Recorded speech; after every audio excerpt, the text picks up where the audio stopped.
ಜೈ ಹಿಂದ್. Second PUC science arts commerce pass ಆದವರಿಗೆ Indian air force ನಲ್ಲಿ ಹುದ್ದೆಗಳನ್ನ ಕರೆದಿದ್ದಾರೆ. ಅಗ್ನಿವೀರ್ ವಾಯು ಇಂಟೇಕ್ 2027 ಮತ್ತು group Y medical assistant airmen intake 2027 ಈ ಹುದ್ದೆಗಳನ್ನ ಕರೆದಿದ್ದಾರೆ. ಈ ಹುದ್ದೆಗಳಿಗೆ ಅರ್ಜಿಯನ್ನ ಆನ್ಲೈನ್ ಮೂಲಕ ಹಾಕಬೇಕಾಗುತ್ತೆ. ಅಪ್ಲಿಕೇಶನ್ ಡೇಟು 6 ಜುಲೈಗೆ ಸ್ಟಾರ್ಟ್ ಆಗ್ತಾ ಇದೆ. 26 ಜುಲೈ ಲಾಸ್ಟ್ ಡೇಟು. ನೆನ್ಪಿಟ್ಕೊಳ್ಳಿ, 6 ಜುಲೈಗೆ ಸ್ಟಾರ್ಟ್ ಆಗುತ್ತೆ. Last date 26 July 2026. ಈ ಡೇಟ್ ಒಳಗಡೆ ಅಪ್ಲೈನ ಮಾಡಬೇಕಾಗುತ್ತೆ. ಈ ಹುದ್ದೆಗಳಿಗೆ ಮ್ಯಾರಿಡ್, ಅನ್ಮ್ಯಾರಿಡ್, ಮೇಲ್, ಫಿಮೇಲ್ ಕ್ಯಾಂಡಿಡೇಟ್ಗಳು ಅಪ್ಲೈನ ಮಾಡಬಹುದಾಗಿದೆ. ಹೈಟ್ ಕಡಿಮೆ ಇರೋರಿಗೆ ಏರ್ ಫೋರ್ಸ್ ಅಲ್ಲಿ ಸುವರ್ಣ ಅವಕಾಶ ಅಂತಾನೆ ಹೇಳ್ಬಹುದು. ಅಗ್ನಿವೀರ್ಗೆ 166 ಬೇಕು, SSC GDಗೆ 170 ಬೇಕು. ಇಲ್ಲಿ ಅಷ್ಟೊಂದು ಹೈಟ್ ಅವಶ್ಯಕತೆ ಇಲ್ಲ. ಯಾರೆಲ್ಲ ಹೈಟ್ ಕಡಿಮೆ ಇದೆ, ಹೈಟ್ ಕೊರತೆಯಿಂದ ದೇಶ ಸೇವೆ ಮಾಡಬೇಕು ಅನ್ನೋ ಒಂದು ಕನಸು ನನಸಾಗಿರ್ಲಿಲ್ಲ ಅಂತ ಕ್ಯಾಂಡಿಡೇಟ್ಗಳಿಗೆ ಈ ಒಂದು ಸುವರ್ಣ ಅವಕಾಶ ಅಂತಾನೆ ಹೇಳ್ಬಹುದು. ಬರೀ 152 ಸೆಂಟಿಮೀಟರ್ ಹೈಟ್ ನ ಕೇಳಿದರೆ ಇಲ್ಲಿ ಮೇಲ್ ಮತ್ತೆ ಫಿಮೇಲ್ ಇಬ್ಬರಿಗೂ 152 ಸೆಂಟಿಮೀಟರ್ ಇದ್ರೆ ಈ ಹುದ್ದೆಗಳಿಗೆ ಅಪ್ಲೈನ ಮಾಡಬಹುದಾಗಿದೆ. Last time Agniveer Vayu intake 1/2027 ಈ ಸೀರಿಯಲ್ ನಲ್ಲಿ ಹುದ್ದೆಗಳನ್ನ ಕರೆದಿದ್ರು. ಆ ಹುದ್ದೆಗಳಿಗೆ 36,20,845 ಅಪ್ಲಿಕೇಶನ್ಗಳು ಬಂದಿದ್ವು. ಈಗ ಅಗ್ನಿವೀರ್ ವಾಯು ಇಂಟೇಕ್ 2027ಕ್ಕೆ ಬಿಟ್ಟಿದ್ದಾರೆ. ಈಗ ಎಷ್ಟು ಅಪ್ಲಿಕೇಶನ್ಗಳು ಬರುತ್ತೆ ನೋಡಬೇಕು.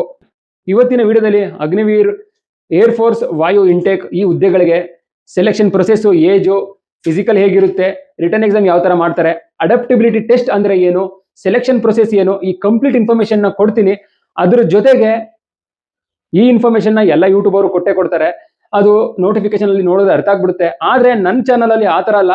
ಆ ಜಾಬ್ಗಳ ಬಗ್ಗೆ, ಆ ಜಾಬ್ ನ ಮಾಡ್ಬೋದಾ, ಮಾಡಕ್ಕೆ ಆಗೋದಿಲ್ವಾ, ಮತ್ತೆ ಅದ್ರದ್ದು ಟ್ರೈನಿಂಗ್ ಯಾವ ತರ ಇರುತ್ತೆ, ಸ್ಯಾಲರಿ ಯಾವ ತರ ಇರುತ್ತೆ, ಮತ್ತೆ ಪ್ರಮೋಷನ್ಸ್ ಯಾವ ಟೈಮ್ ನಲ್ಲಿ ಸಿಗುತ್ತೆ, ಎಷ್ಟು ವರ್ಷ ಮಾಡಿದ್ರೆ ಪ್ರಮೋಷನ್ ಸಿಗುತ್ತೆ, ಮತ್ತೆ ಡ್ಯೂಟಿ ಎಲ್ಲೆಲ್ಲಿ ಹಾಕ್ತಾರೆ, ಆ ಜಾಬ್ ಪ್ರೊಫೈಲ್ ಬಗ್ಗೆ ಪ್ರತಿಯೊಂದು ಇನ್ಫಾರ್ಮೇಶನ್ ನ ಕೊಡ್ತೀನಿ. ನಾನು ಪ್ರತಿಯೊಂದು ವಿಡಿಯೋದಲ್ಲೂ ಕೂಡ ಜಾಬ್ ಪ್ರೊಫೈಲ್ ಬಗ್ಗೆ ಮೊದಲು ಹೇಳ್ತೀನಿ. ಅದಾದ್ಮೇಲೆ ನೋಟಿಫಿಕೇಶನ್ ಅಲ್ಲಿ ಏನ್ ಬಿಟ್ಟಿರ್ತಾರೆ, ಎಲಿಜಿಬಲ್ ಕ್ರಿಟೇರಿಯಾ ಅದ್ರ ಬಗ್ಗೆ ಹೇಳ್ತೀನಿ.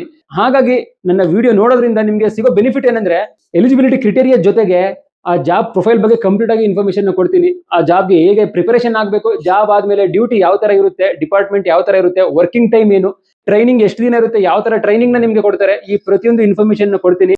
ಹಾಗಾಗಿ ವಿಡಿಯೋನ ಸ್ಕಿಪ್ ಮಾಡದೆ ಎಂಡ್ವರೆಗೂ ನೋಡಿ. ನಾನು ಇದೊಂದೇ ವಿಡಿಯೋ ಬಗ್ಗೆ ಹೇಳ್ತಾ ಇಲ್ಲ. ನನ್ನ ಪ್ರತಿಯೊಂದು ವಿಡಿಯೋ, ಯಾವುದೇ ವಿಡಿಯೋ ಬರಲಿ, ಪ್ರತಿಯೊಂದು ವಿಡಿಯೋದಲ್ಲೂ ಕೂಡ ಫಸ್ಟ್ ಜಾಬ್ ಪ್ರೊಫೈಲ್ ಬಗ್ಗೆ ಕಂಪ್ಲೀಟ್ ಆಗಿ ಇನ್ಫಾರ್ಮೇಶನ್ ಕೊಡ್ತೀನಿ. ಅದಾದ್ಮೇಲೆ ನೋಟಿಫಿಕೇಶನ್ ಅಲ್ಲಿ ಏನೊಂದು ಎಲಿಜಿಬಲ್ ಕ್ರಿಟೇರಿಯಾ ಕೊಟ್ಟಿರ್ತಾರೆ ಅದ್ರ ಬಗ್ಗೆ ಹೇಳ್ತೀನಿ. ಯಾವ ಯಾವ ಪೋಸ್ಟ್ ನ ಕರೆದಿದ್ದಾರೆ, ಯಾವ ಯಾವ ಪೋಸ್ಟ್ ಅಲ್ಲಿ ಯಾವ ತರ ವರ್ಕ್ ಇರುತ್ತೆ, ಟ್ರೈನಿಂಗ್ ಯಾವ ತರ ಕೊಡ್ತಾರೆ ಅದನ್ನ ತಿಳ್ಕೊಳ್ಳೋಣ. ಮತ್ತೆ ಡ್ಯೂಟಿಗೆ ಜಾಯಿನ್ ಆದ್ಮೇಲೆ ಟ್ರೈನಿಂಗ್ ಯಾವ ತರ ಕೊಡ್ತಾರೆ, ನಿಮ್ಗೆ ಲೀವ್ ಎಷ್ಟಿರುತ್ತೆ, ಪ್ರಮೋಷನ್ ಯಾವಾಗ ಸಿಗುತ್ತೆ, ಲೀವ್ ಎಲ್ಲ ಎಷ್ಟಿರುತ್ತೆ, ಸ್ಯಾಲ್ರಿ ಎಷ್ಟು ಇನ್ಕ್ರಿಮೆಂಟ್ ಆಗುತ್ತೆ, ನೋಟಿಫಿಕೇಶನ್ ಅಲ್ಲಿ ಕೊಟ್ಟಿರೋಷ್ಟೇ ಸ್ಯಾಲ್ರಿನ ಅಥವಾ ಅದಕ್ಕಿಂತ ಜಾಸ್ತಿ ಸ್ಯಾಲ್ರಿ ಬರುತ್ತಾ, 7th ಪೇ ಕಮಿಷನ್ ಅಲ್ಲಿ ಎಷ್ಟು ಸ್ಯಾಲ್ರಿ ಇದೆ, 8th ಪೇ ಕಮಿಷನ್ ಆದ್ರೆ ಇದು ಎಷ್ಟಾಗುತ್ತೆ, ಈ ಪ್ರತಿಯೊಂದು ಇನ್ಫಾರ್ಮೇಶನ್ ನ ಇವತ್ತಿನ ವಿಡಿಯೋದಲ್ಲಿ ಕೊಡ್ತೀನಿ. ಈ ಇನ್ಫಾರ್ಮೇಶನ್ ನ ಕೊಟ್ಟಾದ್ಮೇಲೆ ಎಲಿಜಿಬಲ್ ಕ್ರಿಟೇರಿಯಾ ಬಗ್ಗೆ ಒಂದೊಂದಾಗಿ ಇನ್ಫಾರ್ಮೇಶನ್ ನ ಕೊಡ್ತೀನಿ. ಹಾಗಾಗಿ ವಿಡಿಯೋನ ಸ್ಕಿಪ್ ಮಾಡದೆ ಕೊನೆವರೆಗೂ ನೋಡಿ, ಇಲ್ಲಾಂದ್ರೆ ನಿಮ್ಗೆ ಏನು ಅರ್ಥ ಆಗಲ್ಲ. ಮತ್ತೆ ಇಲ್ಲಿ ಕೆಳಗಡೆ ಹೈಪ್ ಬಟನ್ ಕಾಣ್ತಾ ಇದೆ, ಹೈಪ್ ಮಾಡಿ. ನೀವು ಹೈಪ್ ಮಾಡೋದ್ರಿಂದ ಈ ವಿಡಿಯೋ ಎಲ್ಲ ಮಕ್ಕಳಿಗೂ ರೀಚ್ ಆಗುತ್ತೆ. ಮತ್ತೆ ಯಾರೆಲ್ಲ ಚಾನಲ್ ನ ಇದುವರೆಗೂ ಸಬ್ಸ್ಕ್ರೈಬ್ ಮಾಡಿಲ್ಲ, ಹಂಗೆ ನೋಡ್ತಾ ಇರ್ತೀರಾ, ಆ ಮಕ್ಕಳು ಚಾನಲ್ ನ ಸಬ್ಸ್ಕ್ರೈಬ್ ಮಾಡ್ಕೊಂಡು ಬೆಲ್ ಐಕನ್ ನ ಕ್ಲಿಕ್ ಮಾಡಿ. ನಿಮ್ಗೆ ಟೈಮ್ ಟು ಟೈಮ್ ಇದೇ ತರ ಒಳ್ಳೊಳ್ಳೆ ಅಪ್ಡೇಟ್ಗಳನ್ನ ಕೊಡ್ತಾ ಇರ್ತೀನಿ. ಬನ್ನಿ ಈಗ ವಿಡಿಯೋನ ಸ್ಟಾರ್ಟ್ ಮಾಡೋಣ. ಈ ಅಗ್ನಿವೀರ್ ಏರ್ ಫೋರ್ಸ್ ನಲ್ಲಿ ಸೈನ್ಸ್, ನಾನ್ ಸೈನ್ಸ್ ಮತ್ತೆ ಗ್ರೂಪ್ ವೈ ಮೆಡಿಕಲ್ ಕ್ಯಾಟಗರಿಗಳಲ್ಲಿ ಹುದ್ದೆಗಳನ್ನ ಕರೆದಿದ್ದಾರೆ. ಸೈನ್ಸ್ ಗ್ರೂಪ್ ಅಲ್ಲಿ ನೀವು ಸೆಲೆಕ್ಷನ್ ಆದ್ರಿ ಅನ್ಕೊಳ್ಳಿ, ನಿಮ್ಗೆ ಒಂದೇ ಪೋಸ್ಟ್ ಅಲ್ಲಿ ಸೆಲೆಕ್ಷನ್ ಮಾಡೋದಿಲ್ಲ. ನಿಮ್ಮ ಟ್ರೈನಿಂಗು ಮತ್ತೆ ಇಂಡಿಯನ್ ಏರ್ ಫೋರ್ಸ್ ಅವಶ್ಯಕತೆಗೆ ಅನುಗುಣವಾಗಿ ಬೇರೆ ಬೇರೆ ತರ ಪೋಸ್ಟ್ ಗಳಲ್ಲಿ ನಿಮ್ನ ಸೆಲೆಕ್ಷನ್ ಮಾಡ್ತಾರೆ. ಸೈನ್ಸ್ ಬ್ಯಾಕ್ ಗ್ರೌಂಡ್ ಇಂದ ಹೋಗೋರಿಗೆ ಏರ್ ಫೋರ್ಸ್ ನಲ್ಲಿ ಯಾವ್ಯಾವ ಪೋಸ್ಟ್ ಗಳು ಸಿಗುತ್ತೆ ಅಂತ ನೋಡೋಣ. ಮೊದಲನೇದಾಗಿ ಏರ್ ಕ್ರಾಫ್ಟ್ ಟೆಕ್ನಿಷಿಯನ್. ಇದರಲ್ಲಿ ಯುದ್ಧ ವಿಮಾನ, ಹೆಲಿಕಾಪ್ಟರ್ ನಿರ್ವಹಣೆ ಮಾಡೋದು, ದೋಷ ಪತ್ತೆ ಮಾಡೋದು, ಸರ್ವಿಸಿಂಗ್ ಮತ್ತೆ ತಾಂತ್ರಿಕ ತಪಾಸಣೆ, ಹಾರಾಟಕ್ಕೆ ವಿಮಾನನ ಸಿದ್ಧಪಡಿಸೋದು, ಈ ಕೆಲಸ ಏರ್ ಕ್ರಾಫ್ಟ್ ಟೆಕ್ನಿಷಿಯನ್ ಆಗಿರುತ್ತೆ. Next avionics technician, ರಡಾರು, navigation, communication ಸಿಸ್ಟಮ್ಗಳ ನಿರ್ವಹಣೆ ಮಾಡೋದು, ಎಲೆಕ್ಟ್ರಾನಿಕ್ ಉಪಕರಣಗಳ ಪರೀಕ್ಷೆ ಮತ್ತು ದುರಸ್ತಿ ಮಾಡೋದು ಇವ್ರ ಕೆಲಸ ಆಗಿರುತ್ತೆ.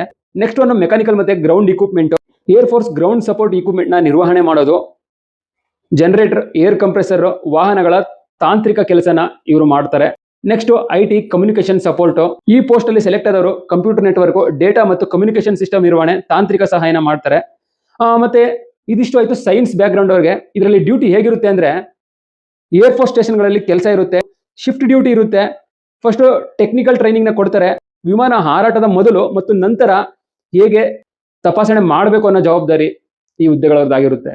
ನಿಮಗೆ ಜಾಬ್ ಆದ್ಮೇಲೆ ಡೈಲಿ ರೂಟೀನ್ ಹೇಗಿರುತ್ತೆ ಅಂದ್ರೆ, ಮಾರ್ನಿಂಗ್ PT ಇರುತ್ತೆ, ಫಿಸಿಕಲ್ ಟ್ರೈನಿಂಗು. ಅದಾದ್ಮೇಲೆ technical duty, air craft inspection, maintenance, sports, physical activities ಇರುತ್ತೆ, ಶಿಫ್ಟ್ ಡ್ಯೂಟಿ ಇದು ಕಾಮನ್ ಆಗಿ ಇದೇ ಇರುತ್ತೆ. ಇದಿಷ್ಟು ಆಯ್ತು ಸೈನ್ಸ್ ಕ್ಯಾಂಡಿಡೇಟ್ಸ್ಗೆ. ಈಗ ನಾನ್ ಸೈನ್ಸ್ ಕ್ಯಾಂಡಿಡೇಟ್ಸ್ ಸೆಲೆಕ್ಷನ್ ಆದ್ಮೇಲೆ ನಿಮ್ಮ ಡ್ಯೂಟಿ ಹೇಗಿರುತ್ತೆ ಅಂತ ತಿಳ್ಕೊಳ್ಳೋಣ.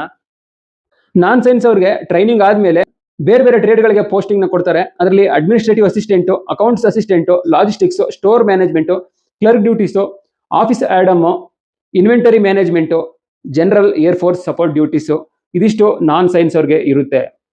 ಬಾಕಿ ಡೈಲಿ ರೂಟೀನ್ ಎಲ್ಲ ಸೇಮ್ ಎಲ್ಲರಿಗೂ ಒಂದೇ ತರ ಇರುತ್ತೆ. ಟ್ರೈನಿಂಗ್ ಬಗ್ಗೆ ಮಾತಾಡೋದಾದ್ರೆ 6 ತಿಂಗಳು ಟ್ರೈನಿಂಗ್ ಇದರಲ್ಲಿ ಇರುತ್ತೆ. ಟ್ರೈನಿಂಗ್ ಅಲ್ಲಿ ನಿಮಗೆ ಫಿಸಿಕಲ್ ಫಿಟ್ನೆಸ್ ನ ಮಾಡಿಸ್ತಾರೆ. ಅದಾದ್ಮೇಲೆ ಡ್ರಿಲ್ ಇರುತ್ತೆ, ಪೆರೇಡ್ ಇರುತ್ತೆ, ವೆಪನ್ ಟ್ರೈನಿಂಗ್ಸ್ ಇರುತ್ತೆ. ಅದರ ಜೊತೆಗೆ ನೀವು ಯಾವ ಪೋಸ್ಟ್ಗಳಿಗೆ ಅಪ್ಲೈ ಮಾಡಿದಿರಾ ಅದಕ್ಕೆ ರಿಲೇಟೆಡ್ ಟೆಕ್ನಿಕ್ ಹುದ್ದೆಗಳು ಅಥವಾ ನಾನ್ ಟೆಕ್ನಿಕ್ ಹುದ್ದೆಗಳು, ಮೆಡಿಕಲ್, ಅದರ ರಿಲೇಟೆಡ್ ಟ್ರೈನಿಂಗ್ ಇರುತ್ತೆ ಗೈಸ್. ಇದಿಷ್ಟು ಆಯ್ತು ಜನರಲ್ ಟ್ರೈನಿಂಗು.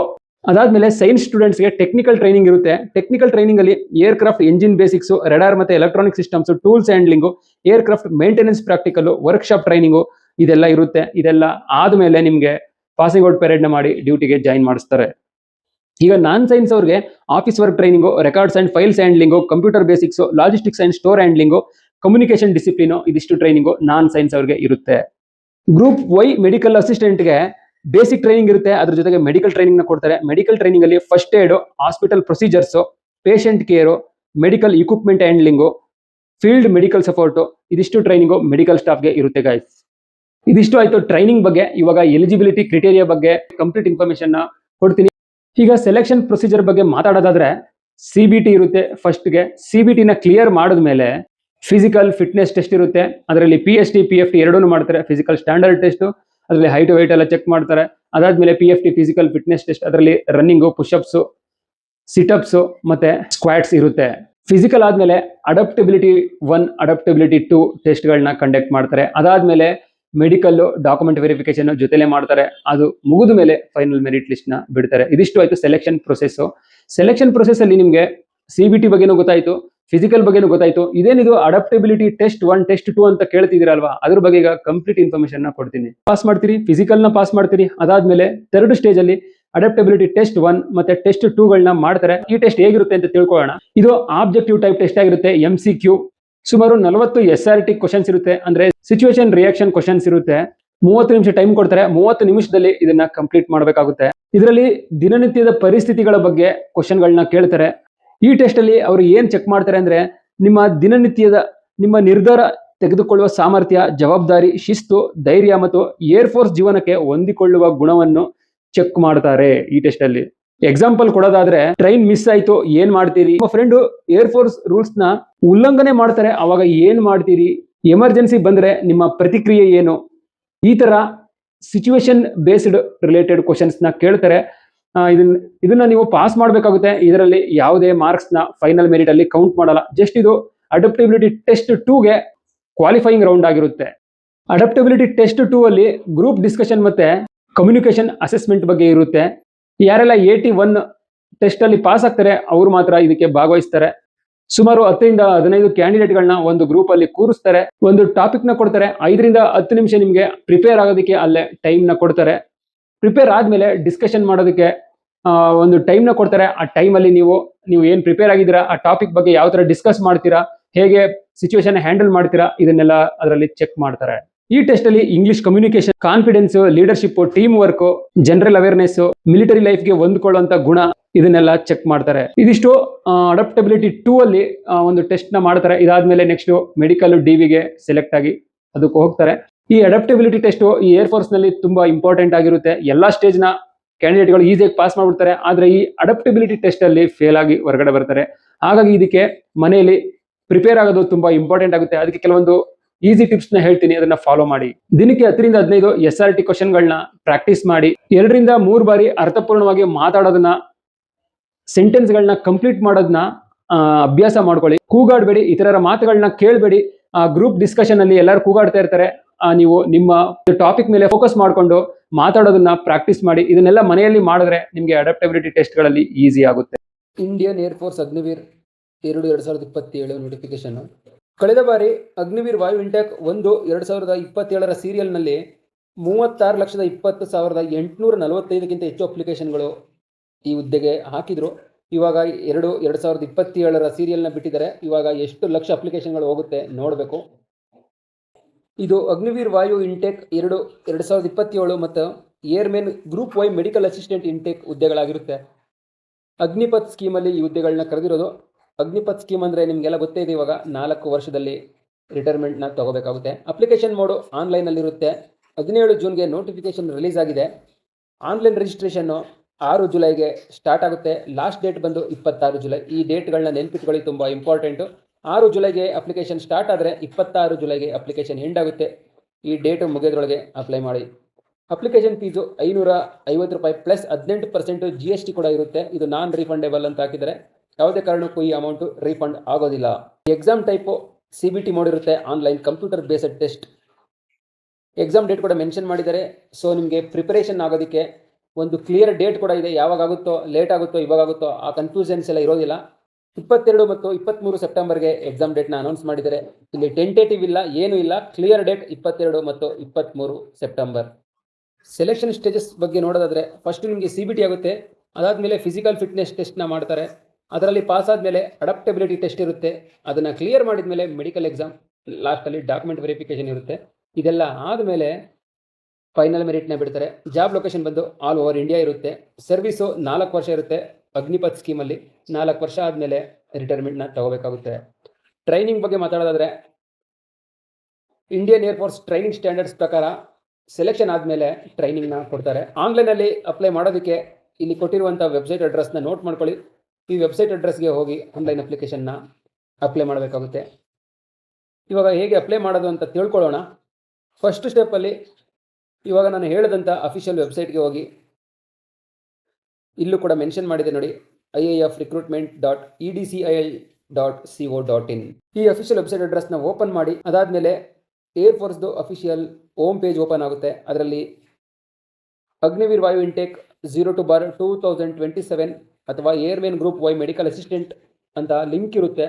ಆ ಲಿಂಕ್ ಮೇಲೆ ಕ್ಲಿಕ್ ಮಾಡಿ, ಅದಾದಮೇಲೆ ನೆಕ್ಸ್ಟ್ ನಿಮಗೆ ರಿಜಿಸ್ಟ್ರೇಷನ್ ಮಾಡೋದಕ್ಕೆ ಪೇಜ್ ಓಪನ್ ಆಗುತ್ತೆ. ಅದರಲ್ಲಿ ರಿಜಿಸ್ಟ್ರೇಷನ್ ಮಾಡಿ ವ್ಯಾಲಿಡ್ ಮೊಬೈಲ್ ನಂಬರ್ ಮತ್ತು ಇಮೇಲ್ ಐಡಿನ ಹಾಕ್ಬಿಟ್ಟು ರಿಜಿಸ್ಟ್ರೇಷನ್ ಮಾಡಬೇಕಾಗುತ್ತೆ. ರಿಜಿಸ್ಟ್ರೇಷನ್ ಆದಮೇಲೆ ನಿಮ್ಮ ಪರ್ಸ್ನಲ್ ಡೇಟಾ, ಕಮ್ಯುನಿಕೇಷನ್ ಮತ್ತು ಎಜುಕೇಷನಲ್ ಡೀಟೇಲ್ಸ್ ಏನೇನು ಕೇಳುತ್ತೆ ಅದನ್ನು ಫಿಲ್ ಮಾಡ್ತಾ ಹೋಗಿ. ಅದನ್ನು ಫಿಲ್ ಮಾಡಿದ್ಮೇಲೆ ಯಾವ ಡಾಕ್ಯುಮೆಂಟ್ಗಳು ಕೇಳುತ್ತೆ, ಫೋಟೋ ಆಗಿರ್ಬೋದು, ಸಿಗ್ನೇಚರ್ ಆಗಿರ್ಬೋದು, caste certificate, educational marks cards, ಪ್ರತಿಯೊಂದು ಡಾಕ್ಯುಮೆಂಟ್ಸ್ನ ಸ್ಕ್ಯಾನ್ ಮಾಡಿ ಇಲ್ಲಿ ಅಪ್ಲೋಡ್ ಮಾಡಬೇಕಾಗುತ್ತೆ. ನೆಕ್ಸ್ಟ್ ಸ್ಟೆಪ್ಪಲ್ಲಿ ಅಪ್ಲಿಕೇಶನ್ ಫೀಸ್ನ ಪೇಮೆಂಟ್ ಮಾಡಬೇಕಾಗುತ್ತೆ. ಆನ್ಲೈನ್ ಪೇಮೆಂಟ್ ಮೋಡ್ನ ಆನ್ಲೈನ್ ಮೂಲಕ ಪೇಮೆಂಟ್ನ ಮಾಡಬೇಕಾಗುತ್ತೆ. Debit card, net banking, UPI ಇವುಗಳ ಮೂಲಕ ಪೇಮೆಂಟ್ನ ಮಾಡಬಹುದು. ಇದಾದ ಮೇಲೆ ನೀವು ಏನು ಫಿಲ್ ಮಾಡಿದ್ದೀರಾ ಪರ್ಸ್ನಲ್ ಇನ್ಫಾರ್ಮೇಷನ್ನು, address, marks, phone number, mail ID ಮತ್ತು ID ಕಾರ್ಡ್ಗಳು ಏನೇನು ನೀವು ಅಪ್ಲೋಡ್ ಮಾಡಿದ್ದೀರಾ ಪ್ರತಿಯೊಂದನ್ನು ಚೆಕ್ ಮಾಡ್ಕೊಳ್ಳಿ. ಅದನ್ನು ಚೆಕ್ ಮಾಡಿದ್ಮೇಲೆ ಸಬ್ಮಿಟ್ ಕೊಟ್ಬಿಟ್ಟು ಪ್ರಿಂಟ್ಔಟ್ ತೊಗೊಳ್ಳಿ.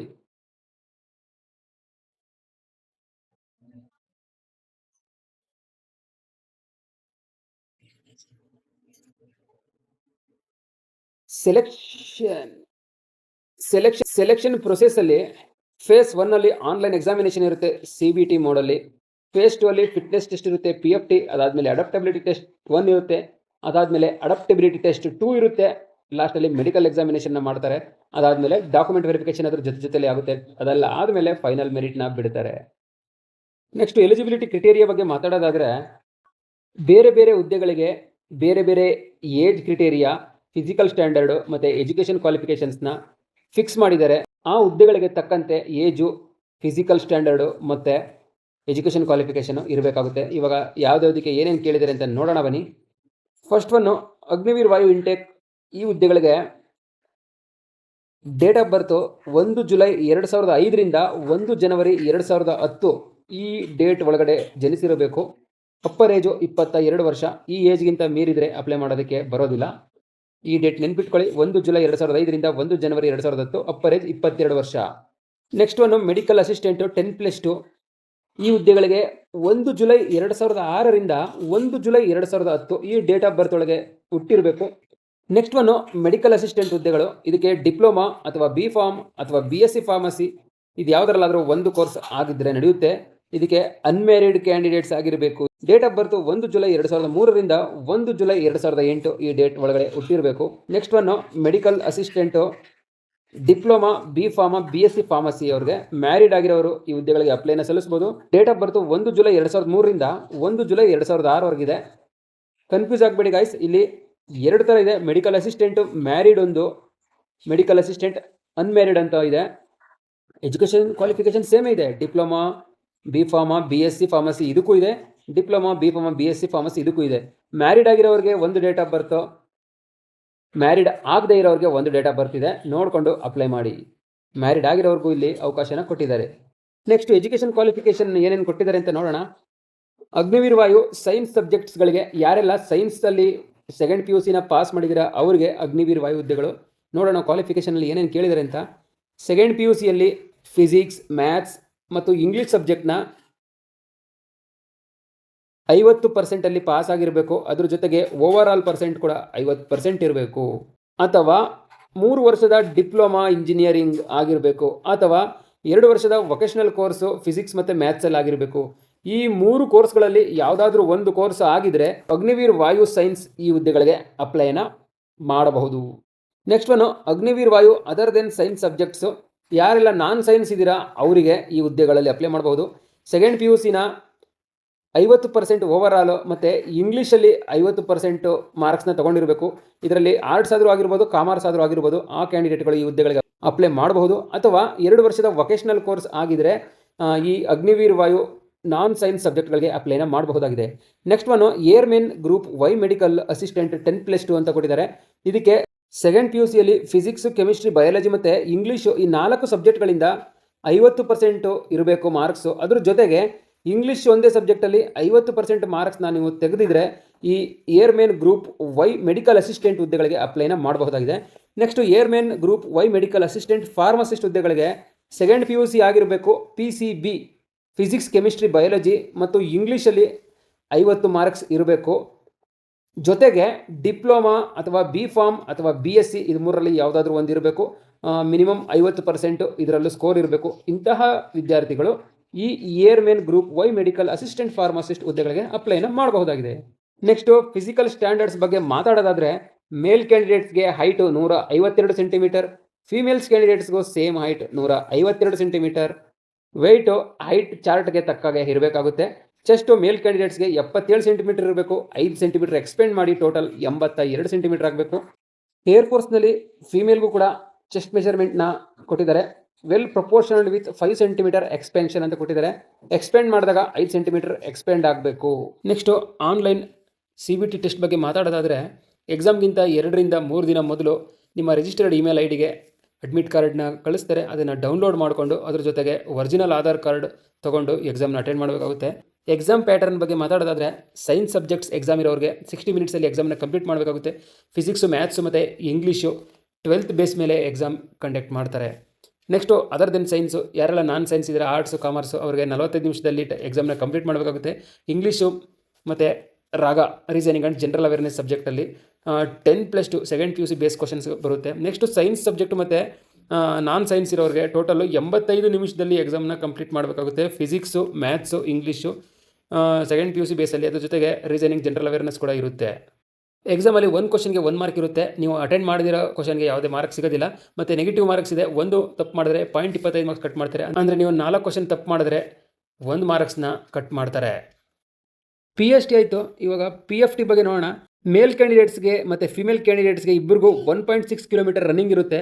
ಮೇಲ್ ಕ್ಯಾಂಡಿಡೇಟ್ಸು 7 ನಿಮಿಷದ ಒಳಗಡೆ 1.6 ಕಿಲೋಮೀಟರ್ನ ಕಂಪ್ಲೀಟ್ ಮಾಡಬೇಕಾಗುತ್ತೆ. ಫಿಮೇಲ್ ಕ್ಯಾಂಡಿಡೇಟ್ಸು 8 ನಿಮಿಷದ ಒಳಗಡೆ 1600 ಮೀಟರ್ ಅಂದರೆ 1.6 ಕಿಲೋಮೀಟರ್ ರನ್ನಿಂಗ್ನ ಕಂಪ್ಲೀಟ್ ಮಾಡಬೇಕಾಗುತ್ತೆ. PFT 1ಅಲ್ಲಿ ನಿಮಗೆ 1.6 ಇರುತ್ತೆ. ಆ 1.6 ಕಿಲೋಮೀಟರ್ ಅಂದರೆ PFT 1 ಮುಗಿದ 10 ನಿಮಿಷದಲ್ಲಿ ನಿಮಗೆ PFT 2 ಮಾಡ್ತಾರೆ. PFT 2ಅಲ್ಲಿ ನಿಮಗೆ ಮೇಲ್ ಕ್ಯಾಂಡಿಡೇಟ್ಸ್ಗೆ 10 ಪುಷಪ್ಸ್ ಇರುತ್ತೆ. 1 ನಿಮಿಷದಲ್ಲಿ 10 ಪುಷಪ್ನ ಮಾಡಬೇಕಾಗುತ್ತೆ. ಮತ್ತು 10 ಸಿಟಪ್ಸ್ ಇರುತ್ತೆ. ಇದು ಕೂಡ 1 ನಿಮಿಷದಲ್ಲಿ ಮಾಡಬೇಕಾಗುತ್ತೆ. ಅದಾದಮೇಲೆ 20 ಸ್ಕ್ವಾಟ್ಸ್ ಇರುತ್ತೆ. ಸ್ಕ್ವಾಟ್ಸ್ನು ಕೂಡ 1 ನಿಮಿಷದಲ್ಲಿ ಕಂಪ್ಲೀಟ್ ಮಾಡಬೇಕಾಗುತ್ತೆ. ಫಿಮೇಲ್ ಕ್ಯಾಂಡಿಡೇಟ್ಸ್ಗೆ 10 ಸಿಟಪ್ಸ್ನ 1 ನಿಮಿಷ 30 ಸೆಕೆಂಡಲ್ಲಿ ಅಂದರೆ 1.5 ನಿಮಿಷದಲ್ಲಿ ಕಂಪ್ಲೀಟ್ ಮಾಡಬೇಕಾಗುತ್ತೆ. 15 ಸ್ಕ್ವಾಟ್ಸ್ನ 1 ನಿಮಿಷದಲ್ಲಿ ಕಂಪ್ಲೀಟ್ ಮಾಡಬೇಕಾಗುತ್ತೆ. ಇದು PFT 1 ಮತ್ತು PFT 2 ಡೀಟೇಲ್ಸ್ ಆಯಿತು. ನೆನ್ಪಿಟ್ಕೊಳ್ಳಿ, PFT 1ಅಲ್ಲಿ 1.6 ಇರುತ್ತೆ. ಇದನ್ನು ಮುಗಿಸಿದ 10 ನಿಮಿಷದಲ್ಲಿ ನಿಮಗೆ PFT 2ನ ಮಾಡ್ತಾರೆ. PFT 2ಅಲ್ಲಿ ಮೇಲ್ ಕ್ಯಾಂಡಿಡೇಟ್ಸ್ಗೆ 3 ಇವೆಂಟ್ಸು, ಫಿಮೇಲ್ಗೆ 2 ಇವೆಂಟ್ಸ್ ಇರುತ್ತೆ. ಇದನ್ನು ಕಂಪ್ಲೀಟ್ ಮಾಡಬೇಕಾಗುತ್ತೆ. ಆ ಟೈಮಿಂಗ್ ಪ್ರಕಾರ ಇವಾಗ ತಯಾರಿನ ಮಾಡಿ ಗಾಯ್ಸ್. ಜಾಬ್ ಆದಮೇಲೆ ವರ್ಷಕ್ಕೆ 30 ದಿನ ಅಷ್ಟೇ ಲೀವ್ ಇರುತ್ತೆ. ಅದ್ರ ಜೊತೆಗೆ ಏನಾದರೂ ಹುಷಾರು ತಪ್ಪಿದ್ರೆ ದೊಡ್ಡ ಆಪ್ರೇಷನ್ಸು ಏನಾದರೂ ಜಾಸ್ತಿ ಮೆಡಿಕಲ್ ಲೀವ್ ಏನಾದ್ರು ಬೇಕಾದರೆ ಅದು ಮೆಡಿಕಲ್ ಡಾಕ್ಟರ್ ಮೇಲೆ ಡಿಪೆಂಡ್ ಆಗುತ್ತೆ ಎಷ್ಟು ಲೀವ್ ಕೊಡಬೇಕಂತ. ಅದರ್ವೈಸ್ ಅದನ್ನು ಬಿಟ್ಟರೆ 30 ದಿನ ಅಷ್ಟೇ ಇರುತ್ತೆ. ಅದರ ಜೊತೆಗೆ CST ಕ್ಯಾಂಟೀನ್ ಫೆಸಿಲಿಟೀಸ್ ಎಲ್ಲ ನಿಮಗೆ ಇರುತ್ತೆ. ಸ್ಯಾಲ್ರಿ ಡೀಟೇಲ್ಸು ಈ ಥರ ಇದೆ ನೋಡಿ. ಫಸ್ಟ್ ಇಯರಲ್ಲಿ 30,000 ಕೊಡ್ತಾರೆ. ಅದರಲ್ಲಿ 21,000 ನಿಮ್ಮ ಅಕೌಂಟಿಗೆ ಬರುತ್ತೆ, ಅಂದರೆ 70%. 30,000ದಲ್ಲಿ 70%, 21,000 ನಿಮ್ಮ ಅಕೌಂಟಿಗೆ ಬರುತ್ತೆ.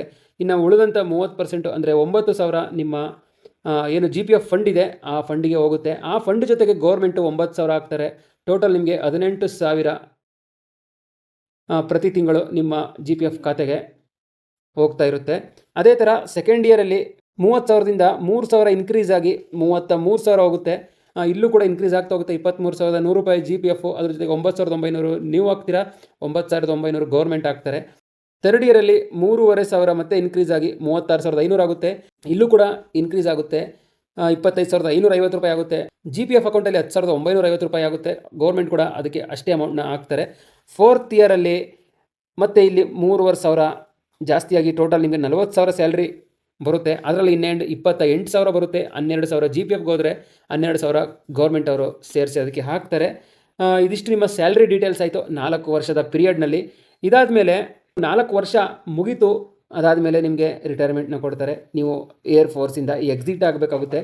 ಎಕ್ಸಿಟ್ ಆಗೋವಂಥ ಟೈಮಲ್ಲಿ ನಿಮ್ಮ ಕಾರ್ಪಸ್ ಫಂಡ್, ಏನೊಂದು GPF ಅಂತ ಹೇಳ್ತೀವಿ, ಆ ಕಾರ್ಪಸ್ ಫಂಡ್ನಲ್ಲಿ 5,02,000 ಒಂದು ಅಮೌಂಟು ನಿಮ್ಮ ಸ್ಯಾಲ್ರಿಯಿಂದ ಕಟ್ಟಾಗಿರುತ್ತೆ. ಅದೇ ಅಮೌಂಟನ್ನ 5,02,000 ಗೌರ್ಮೆಂಟ್ ಹಾಕಿರ್ತಾರೆ.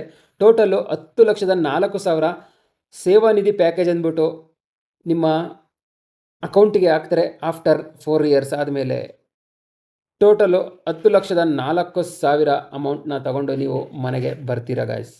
ಪ್ರತಿ ತಿಂಗಳು ಇಲ್ಲಿ ಮಾತಾಡೋದವಲ್ಲ ಸ್ಯಾಲ್ರಿ 30,000, 33, 36, 40 ಅಂದ್ಬಿಟ್ಟು ಇದಿಷ್ಟೇ ಅಲ್ಲ ಸ್ಯಾಲ್ರಿ ಸಿಗೋದು. ಇದ್ರ ಜೊತೆಗೆ ನಿಮಗೆ ಕೆಲವೊಂದು ಅಲೌನ್ಸಸ್ಸು ಸಿಗುತ್ತೆ.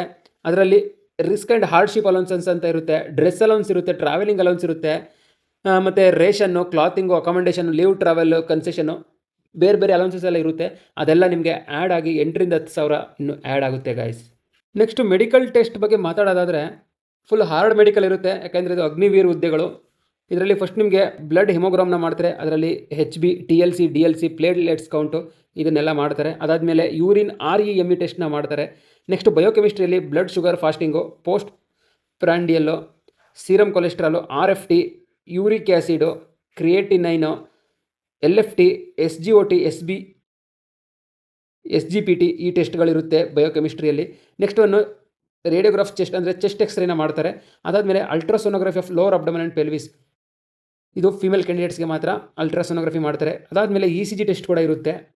ಇದರ ಜೊತೆಗೆ ಡಿಫಾರ್ಮಿಟೀಸ್ ಟೆಸ್ಟ್ನ ಕೂಡ ಮಾಡ್ತಾರೆ. ಟ್ಯಾಟೂ ಟೆಸ್ಟ್ಗಳನ್ನೆಲ್ಲ ಮಾಡ್ತಾರೆ. ಟ್ಯಾಟೂಸ್ ಎಲ್ಲ ಇರಬಾರ್ದು.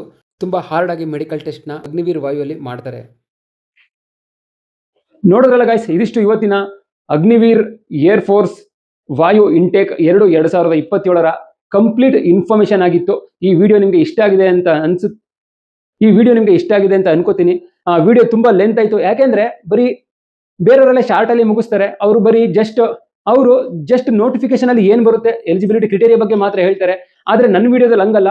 ನಾನು ಆ ಜಾಬ್ ಪ್ರೊಫೈಲ್ ಬಗ್ಗೆ, ಆ ಡಿಪಾರ್ಟ್ಮೆಂಟ್ ಬಗ್ಗೆ, ಅಲ್ಲಿ ಯಾವ ರೀತಿ ಕೆಲಸ ಇರುತ್ತೆ, ಪ್ರತಿಯೊಂದು ಸ್ಟೆಪ್ ಬೈ ಸ್ಟೆಪ್ ಹೇಳ್ತೀನಿ. ಹಾಗಾಗಿ ನನ್ನ ವಿಡಿಯೋಸ್ ಕಾಮನ್ ಆಗಿ ಕೆಲವೊಂದು ವಿಡಿಯೋಸ್ ಲೆಂತ್ ಇರುತ್ತೆ.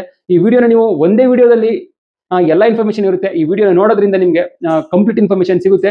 ಈ ವಿಡಿಯೋ ಇಷ್ಟ ಆಗಿದ್ರೆ ವಿಡಿಯೋನ ಲೈಕ್ ಮಾಡಿ, ಏನಾದ್ರು ಡೌಟ್ಸ್ ಇದ್ರೆ ಕಮೆಂಟ್ ಮಾಡಿ, ಮತ್ತೆ ಈ ವಿಡಿಯೋನ ಆದಷ್ಟು ನಿಮ್ಮ ಎಲ್ಲ ಫ್ರೆಂಡ್ಸ್ಗೂ ಶೇರ್ ಮಾಡಿ. ಮತ್ತೆ ಇದೇ ತರ ಹೊಸ ಅಪ್ಡೇಟ್ ನೊಂದಿಗೆ ನೆಕ್ಸ್ಟ್ ವಿಡಿಯೋದಲ್ಲಿ ಸಿಗ್ತೀನಿ. ಅಲ್ಲಿವರೆಗೂ ಟೇಕ್ ಕೇರ್. ಜೈ ಹಿಂದ್.